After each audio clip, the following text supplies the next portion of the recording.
Subscribe करें हमारे YouTube channel साधना gold को और पाएं वीडियो सबसे पहले। और हाँ, बेल आइकन दबाना ना भूलें। यदि भगवान है तो लोग भूख से क्यों मर रहे हैं? भगवान बचाते क्यों नहीं? उत्तर सुनिएगा। माँ बाप ने बच्चे को पढ़ा लिखा कर खड़ा कर दिया, योग्य बना दिया, फिर भी कोई बच्चा भूख से मरे तो क्या इसमें माँ बाप की गलती है? अरे भाई, भगवान ने हम सबको अक्ल दी है, समझ दी है, कैसे कमाना है, कैसे खाना है, जमीन से अन्न को कैसे उगाना है, सारी विद्याएं हमारे पास हैं, फिर भी हम भूखे मरे तो विधाता का कसूर नहीं, तुम्हारी अकर्मण्यता का कसूर है। हाँ या ना? तुम अकर्मण्य हो तो भूखे मरोगे, और कर्मशील हो तो कभी भूखे नहीं मरोगे। इतना समझ में आया?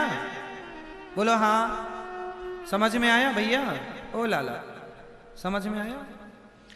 भगवान के कारण कोई भूखा नहीं मरता।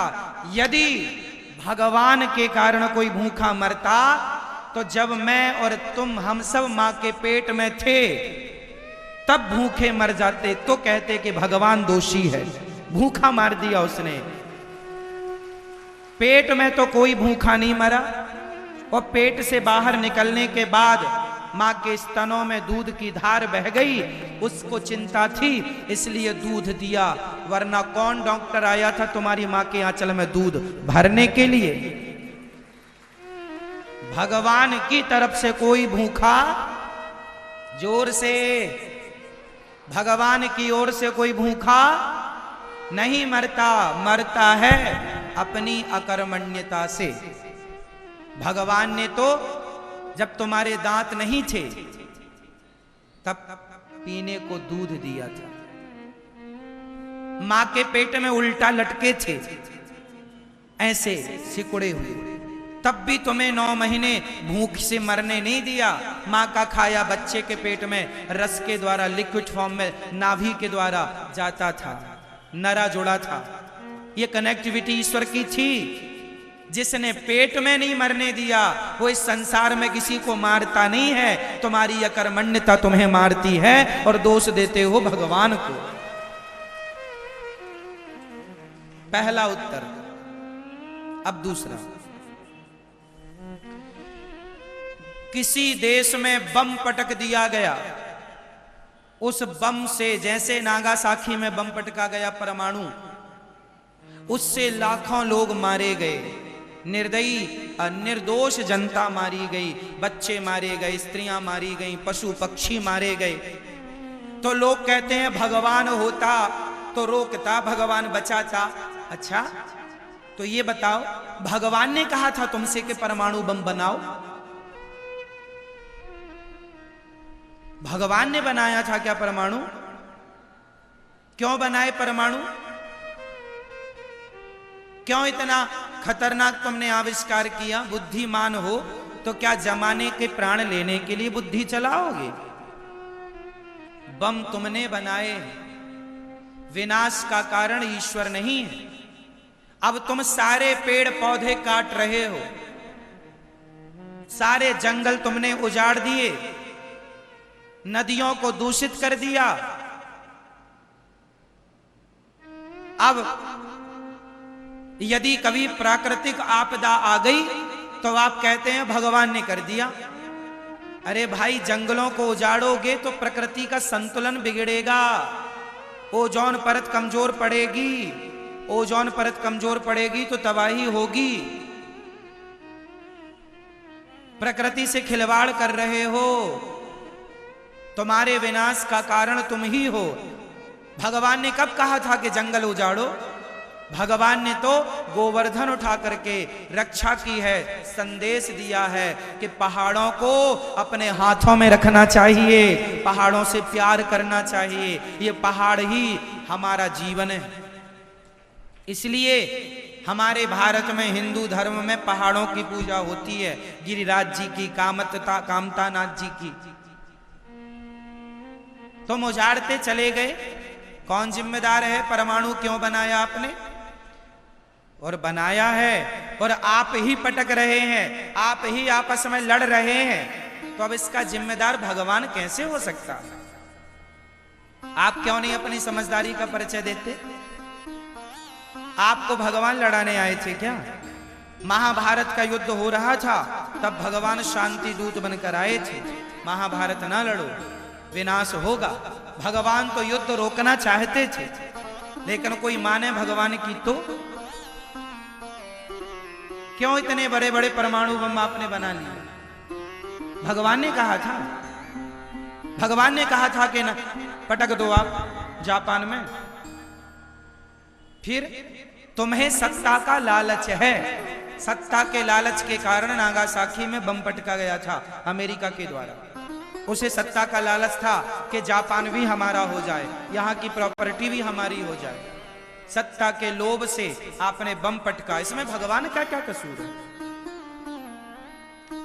लोग कहते हैं, उस नास्तिक ने कहा मैं भगवान को नहीं मानता क्योंकि भगवान ने बम पटका गया, बचाने नहीं आए। बेवकूफों की तरह बात करते हो। अरे भगवान तो जजमेंट देते हैं, तुमने गलत किया है, तुम्हें दंड मिलेगा।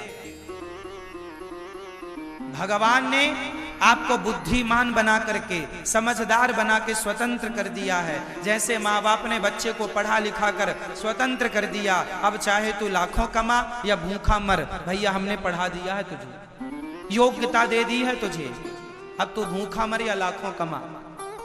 कोई बच्चा पढ़ा लिखा भूखा मर जाए तो क्या उसमें उसके माँ बाप की गलती है? उत्तर दो।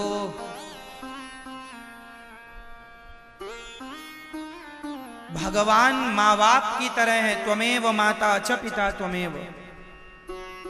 भगवान ने आपको बुद्धिमान बनाया है। 84 लाख योनियों में केवल मनुष्य ही ऐसा है जो सबसे बुद्धिमान है। आप अपनी बुद्धि का उपयोग कहां करते हैं? अरे कोरोना काल में कोई अमेरिका जैसे देश परमाणु बम बनाने में अपनी बुद्धि लगाते हैं, और हमारा देश कोरोना काल में वैक्सीन बनाने में अपना दिमाग लगाता है, अपनी बुद्धि लगाता है।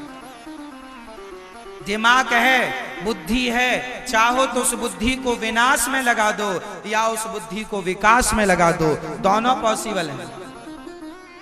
आपके पास बुद्धि ईश्वर ने दे रखी है, आप उसका सदुपयोग करिए। क्यों आप दुरुपयोग करते हैं? अमेरिका ने परमाणु बनाया और सारे देशों पर दबाव बनाया कि तुम ना बना लेना। किसी को थ्योरी नहीं दी बम बनाने की, वो तो बाद में लोगों ने अपने विवेक से बनाया है। हमारे भारत को भी परमाणु बम बनाने की थोड़ी आज्ञा दी थी संयुक्त राष्ट्र ने। वो तो हमारे देश के परम विद्वान, परम वैज्ञानिक डॉक्टर एपीजे अब्दुल कलाम जी ने पूरा प्रयास किया, और वर्तमान उस समय के प्रधानमंत्री श्री अटल बिहारी जी ने प्रयास किया, और प्रथम परीक्षण भारत का संपन्न हुआ, सफल हुआ। तो ये हम लोगों ने परमाणु शुरू नहीं किया बनाना, वो तो जब दुनिया ने बना बना के आंखें दिखानी शुरू कर दी भारत को, तो हमने भी अपना दिखाया कि हम कम नहीं है, बनाना नहीं चाहते पर बना लेंगे तुम्हारे जैसा, कम नहीं है। हमने विनाश की शुरुआत नहीं की, विनाश की शुरुआत तुमने की। अब इसमें भगवान का क्या दोष है भैया? अब ये नास्तिकों को कौन समझाए? अकर्मण्य है, मर रहे हैं भूख प्यास से और रो रहे हैं भगवान के नाम पर, तुमने भगवान ने नहीं दिया, भगवान ने नहीं दिया। कोई भगवान होते तो कोई भूखा क्यों मरता? अब रही बात बेटियों के साथ दरिंदगी की, तीसरा दरिंदगी बेटियों के साथ क्यों होती है? यदि होती है तो भगवान कहां है? क्यों नहीं आते बचाने के लिए? उत्तर सुनिए। बेटियों के साथ दरिंदगी क्यों होती है? कमी किसकी है? आज हमारे देश में आए दिन ये घटना देखने को मिलती है। एक साल की बच्चियों के साथ दरिंदगी हो गई, 2 साल 5 साल की छोटी छोटी लड़कियों के साथ दरिंदगी हो गई। सारा कुछ आप लोगों ने सुना है और अखबार में पढ़ा, टीवी न्यूज में देखा सुना। क्यों होता? क्या इस दरिंदगी के जिम्मेदार भगवान है? कौन जिम्मेदार है? उत्तर लो। आज कोई ना कोई लड़का ही तो कोई ना कोई लड़की के साथ दरिंदगी करता है। वो करने वाला लड़का ही तो होता है, मर्द ही तो होता है, पुरुष ही तो होता है। यदि हर माँ बाप, ध्यान से सुनना, यदि हर माँ बाप अपने अपने बेटों को काश संस्कार दिया होता और नारी का सम्मान करना सिखाया होता तो ये दरिंदगी ना होती। एक तो आपकी लापरवाही ने बच्चों को नालायक बनाया। आज जितनी पिक्चरें बनती हैं, मूवी, फिल्म, इन फिल्मों में ऐसे ऐसे सीन दिखाए जाते हैं जिससे बच्चे उत्तेजित होते हैं। बोलो हाँ या ना? ऐसे ऐसे सीन डाले जाते हैं आजकल की मूवियों में। बोलो हाँ। ऐसी ऐसी पिक्चरें आपको मिल जाएंगी जो बाप और बेटी एक साथ नहीं देख सकते, माँ और बेटा एक साथ नहीं देख सकता। इतनी अश्लील पिक्चरें मिल जाएंगी आपको। बोलो हाँ।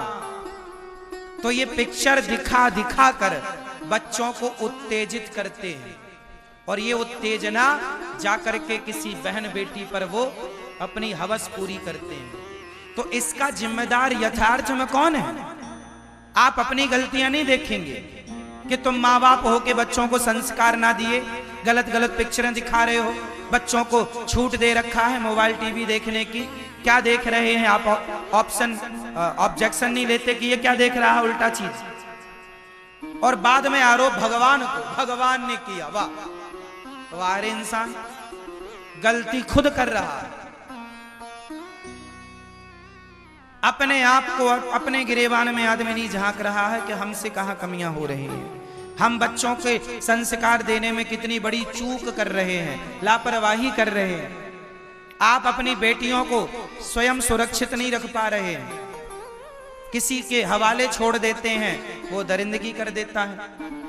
माँ बाप की जिम्मेदारी है बेटियों को संभाल के रखना, और हर माँ बाप की जिम्मेदारी है बेटों को नारी का सम्मान करना सिखाओ। ये वो देश है जहां नवरात्रि में कन्याओं को माता मानकर, भगवती मानकर उनकी उपासना पूजा की जाती है। ये देश, हमारा देश, नारियों का सम्मान करना सिखाता है। हमारी संस्कृति, आप किसी दुनिया में, आप किसी भी देश में चले जाइए, नारियों की पूजा, नारियों का सम्मान जितना भारत देश में हिंदू संस्कृति में है, इतना सम्मान नारियों का अन्य किसी धर्म में नहीं है। उठाकर देख लो इतिहास। बोलो हाँ या ना? दुनिया के देशों में नारियों को केवल भोग का सामान माना जाता है। इतनी इज्जत है नारियों की, बस इससे ज्यादा कुछ नहीं। विदेशों में नारियां केवल भोग का सामान हैं, लेकिन हमारे देश में नारी को देवी मानकर, दुर्गा मानकर, शारदा मानकर, माता मानकर उसकी उपासना की जाती है। ये नारी है, ये हमारे देश में नारियों का आदर है, दुनिया में नहीं है इतना। दुनिया में नारियों का आदर होता, हमारे यहां पत्नी रूठ कर पति से चली जाए तो माँ बाप मना पथा करके ले आते हैं, लेकिन दूसरे धर्मों में नारी को यदि उसके पति ने छोड़ दिया तो फिर उस पति को किसी गैर मर्द के साथ संबंध बनाना पड़ता है, फिर उसका पति उसे स्वीकार करता है। ये दूसरे धर्मों में नारियों के साथ इतना अत्याचार होता है, हमारे धर्म में नारी का सम्मान होता है। बोलो हाँ या ना? बोलो हाँ या ना? तो नारी जात का जितना सम्मान हमारी संस्कृति, हमारा सनातन धर्म हमें बताता है। उठा लो आप इतिहास, आज से नहीं, आज से 100, 200, 1000, 2000, लाख साल पुराना इतिहास उठा लो। जितना सम्मान नारियों का हमारे देश में, नारियों का सम्मान देख लीजिए ना। हमारे देश की नारियां, कितना सम्मान, कितना अधिकार हुआ करता था नारियों का, कि नारी ने कह दिया कि राम को वनवास जाना है तो उस नारी की बात टाली नहीं गई। दशरथ जी बोल देते, मैं तेरी बात क्यों मानूं, तेरे जैसी बहुत पत्नियां हैं मेरी। बोल देते दशरथ जी। कौन आज कितने पति हैं जो अपनी पत्नियों की हर बात मानते हैं? कितने पति हैं बताओ, आपका ही पति आपकी कितनी बात मानता है? दशरथ जी को क्या जरूरत थी कैकेयी की बात मानने की? इसलिए माना क्योंकि नारी का सम्मान, कि नारी भले सही कहे या गलत कहे, समाज को यह मैसेज मिलना चाहिए कि नारी का भी अधिकार है बोलने का, भले सही बोले गलत बोले। बोला कैकेयी ने, और कैकेयी की बात को दशरथ जी ने स्वीकार किया, राम जी ने स्वीकार किया। गलत था सही था वो अलग सब्जेक्ट हो गया, माना। नारी का सम्मान कितना था हमारे यहाँ? हमारे यहाँ राम जी का नाम बाद में है, सीता जी का नाम पहले है, सीताराम। श्याम सुंदर का नाम बाद में है, राधा जी का नाम पहले है, राधा राधे कृष्ण। नारायण का नाम बाद में है, लक्ष्मी जी का पहले, लक्ष्मी नारायण। शंकर जी का नाम बाद में है, पार्वती जी का नाम पहले है, गौरी शंकर। नारी जात का सम्मान हमारे सनातन धर्म से सीखना चाहिए। और ये सम्मान करना तुमने अपने बेटों को नहीं सिखाया। तुम्हारे बेटे पढ़ने लंदन जा रहे हैं, तुम्हारे बेटे पढ़ने गा से गधा पढ़ रहे हैं, तो गणेश वाले संस्कार कहां से लाओगे? और आरोप भगवान को लगाते हो कि भगवान ने इतनी दरिंदगी करवाई है। गा से गधा पढ़ोगे तो गधा ही बनोगे, गणेश ना बनोगे। इसलिए गा से गणेश पढ़ना सीखो और सिखाओ बच्चों को। मां से मछली नहीं, मां से मंदिर पढ़ाओ।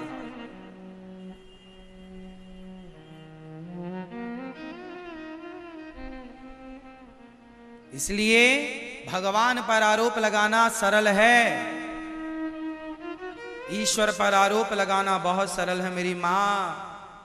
अपने गिरेबान में झांकना, भगवान की गलतियां देखना सरल है, अपनी गलतियां देखना कठिन है। आदमी अपनी ना देखकर बाकी सबकी देखता है।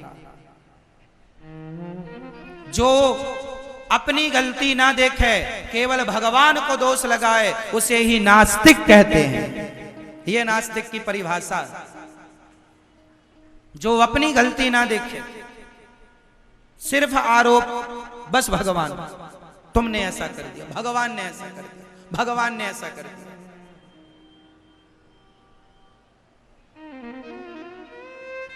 भगवान भगवान भगवान भगवान है। इसलिए भगवान चिंतन का विषय है, मूर्खों का विषय नहीं है। पढ़ने से डिग्रियां मिलती हैं। पीएचडी की डिग्री आपके पास है तो आपने पढ़ाई की होगी। बाजार में बिकती नहीं है डिग्रियां के चल भैया 100 रुपए ले ले पीएचडी की डिग्री दे दे। यह कोई बाजार में बिकने वाला विषय नहीं है। मेहनत करनी पड़ती है, 5 साल खर्च करने पड़ते हैं तब एक कागज हाथ में आता है। सोचो, एक कागज के लिए, एक डिग्री के लिए, एक पीएचडी के लिए, एक डॉक्टर के लिए 5 साल लगाने पड़ते हैं, वो भी सारी पढ़ाई पढ़ने के बाद। अंत में तब एक कागज हाथ में आता है, तब एक डिग्री हाथ में आती है, तब आदमी अपने नाम के आगे लिखवाता है डॉक्टर, तब डिग्री मिलती है। उस कागज की डिग्री के लिए जब 5 साल लगाने पड़े, मेहनत करनी पड़ी, तो उस परमात्मा को पाने के लिए कुछ साल तो लगाने ही पड़ेंगे ना मेरी माँ। कुछ समय तो लगाना पड़ेगा, तब उसका कुछ अनुभव मिलेगा, तब कुछ उसके बारे में जानोगे, है ना? सारे गामा पाधानीसा जानते हो कि नहीं? जानते हो क्या होता है? क्या होता है? मैं ये बताओ, सारे गामा क्या होता है? संगीत पढ़ने वालों को ये बताया जाता है, संगीत का ज्ञान रखने वालों को यह पता होता है कि सा क्या है, रे क्या है, गा क्या है, माँ क्या है, धा क्या है, नी क्या है, सा क्या है। जिसे संगीत का ज्ञान ही नहीं, उसे सारे गामा से क्या मतलब? क्यों? जैसे संगीत जानना नहीं, सीखना नहीं, उसे सारे गामा का क्या जानना, उसे करना क्या है। यदि संगीत जानना है तो सारे गामा सीखना पड़ेगा, सारे गामा का अभ्यास करना पड़ेगा, सुर साधना करनी पड़ेगी, तब आगे संगीत में आपका प्रवेश होगा। हाँ या ना? उसी तरह आपको भक्ति करनी पड़ेगी, प्रेम करना पड़ेगा, तब आपका भगवान में कुछ प्रवेश होगा। भगवान में प्रवेश चाहते हो, उस ईश्वर को जानना चाहते हो, तो पहले भक्ति का सरगम तो याद कर लो, भक्ति का काखा गाघा तो पढ़ो। इंग्लिश सीखना है तो पहले क्या सीखना पड़ेगा बताओ? इंग्लिश सीखना है तो पहले क्या सीखना पड़ेगा? 26 अक्षर ABCD। हिंदी सीखना है तो 52 अक्षर सीखने पड़ेंगे पहले। बच्चों को पहले ये पढ़ाया जाता है ABCD काखा गाघा, इसके बाद कुछ और पढ़ाया जाएगा। डायरेक्ट अखबार नहीं दिया जाता, अखबार पढ़ के सुनाओ। अखबार पढ़ने के पहले काखा गाघा पढ़ना पड़ेगा, ABCD पढ़ना पड़ेगा। वही है, परमात्मा को जानने के पहले, देखने के पहले भक्ति की पाठशाला में प्रेम की पढ़ाई पढ़नी पड़ेगी। राम ही केवल प्रेम प्यारा, सत्संग करना पड़ेगा, तब ईश्वर का कुछ ज्ञान होगा। चिल्लाने से नहीं होगा कि भगवान हैं तो बचाएं, ना जी। द्रौपदी को बचाया था, द्रौपदी की तरह कोई पुकारे तो आज भी बचाएंगे, पर बनो तो सही द्रौपदी। कमी हमारी है, भगवान में की कमी नहीं है, वहां कमी नहीं। कह देना बड़ा सरल है साहब, भगवान पर आरोप लगा देना बड़े सरल है। लगा दो, आपकी जबान है, आपका मुंह है, स्वतंत्र है आप, पर महसूस करना, यथार्थ तक पहुंचना बड़ा कठिन है।